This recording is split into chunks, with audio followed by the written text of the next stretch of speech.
c'est un personnage d'origine caribéenne qui a vécu son adolescence et le reste de sa vie en métropole, comme beaucoup de jeunes Antillais, qui a été élevé par ses grands-parents. Il s'est engagé dans l'armée et puis de l'armée, il a été recruté dans les services secrets français et plus particulièrement, vu ses brillants états de service, dans l'agence qu'on connaît tous, Mission Pas Possible.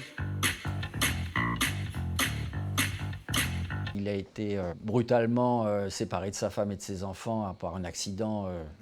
Voilà. Donc c'est un agent dépressif, mais qui a la particularité, d'où son surnom triple zéro sec, d'être insensible aux effets de l'ivresse. Donc il peut boire autant qu'il veut, il n'est jamais ivre.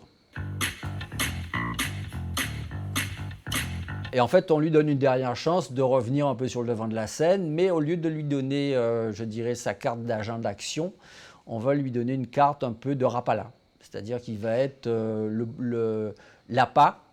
Et puis ça ne se passe pas comme souvent c'est prévu. Je dois bien comprendre le personnage qu'il a créé, sa personnalité, son passé, sa vie. Tout ça m'imprègne pour savoir quelles vont être ses attitudes, ses postures, ses expressions du visage. Je suis obligé de me familiariser avec le mouvement. Donc là, quasiment toutes les têtes que vous voyez sur la page sont faites à base du même cercle. Voilà, j'essaie de trouver un code pour pouvoir répéter la même tête à chaque fois. Alors, en même temps, en faisant des petites variantes délicates. Alors là, c'est un peu plus poussé, c'est fait à l'encre et au feutre.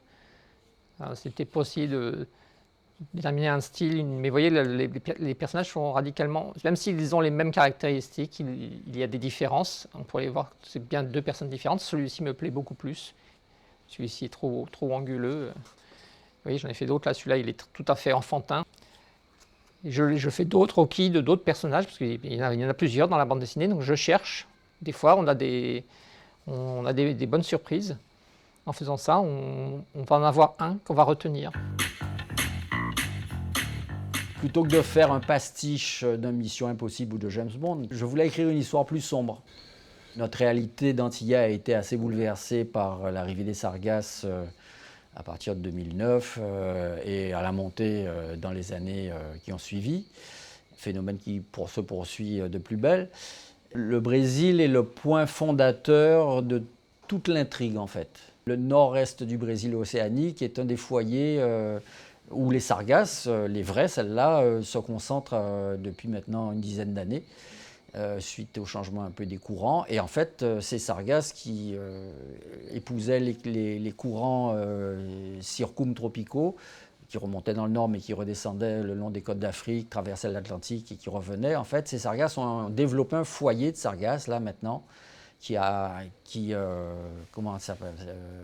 abonde très richement les courants et nos côtes. Et lui, il m'a fait un dessin, une petite ébauche voilà, de son cadrage. Et moi, je viens faire ce qu'on appelle le bleu. Vous voyez ça en bleu d'ailleurs. Et en fait, ça nous permet de dialoguer avec le scénariste pour voir si j'ai bien compris son intention et aussi visualiser si l'histoire, ça fonctionne. Parce qu'en bande dessinée, c'est très important que la scène soit compréhensible, qu'on a dû se reprendre à plusieurs fois pour être sûr que tout fonctionne bien. Alors une fois qu'on a donc validé le bleu, à ce moment-là, on passe à la partie ancrage. Et donc là, c'est la mise au propre, en fait, juste en noir et blanc. C'est la dernière phase. Là encore, on vérifie qu'on n'a rien oublié, genre la montre, tiens, on l'a mis du mauvais poignet, des petits détails comme ça. Ça paraît infime, mais c'est vrai que on est très scrupuleux là-dessus. Et enfin, vient l'étape suivante de la couleur. Dans cet album, j'ai fait la mise en couleur sur informatique, donc avec un logiciel et une tablette graphique. Voilà, donc c'est un peu comme un Photoshop. Moi, j'utilise ClipPen Studio. C'est un choix parce que ça permet d'aller beaucoup plus vite qu'en traditionnel. On a la possibilité d'annuler, de corriger très facilement et d'ajuster. Ça nous a paru important que la fiction soit adossée à la réalité. La présentation de ce dossier, c'était déjà, pour cette partie-là, de faire le pendant avec la présentation des personnages, de l'intrigue, voilà, du contexte, d'où elles viennent, comment ça fonctionne une sargasse, qu'est-ce que c'est,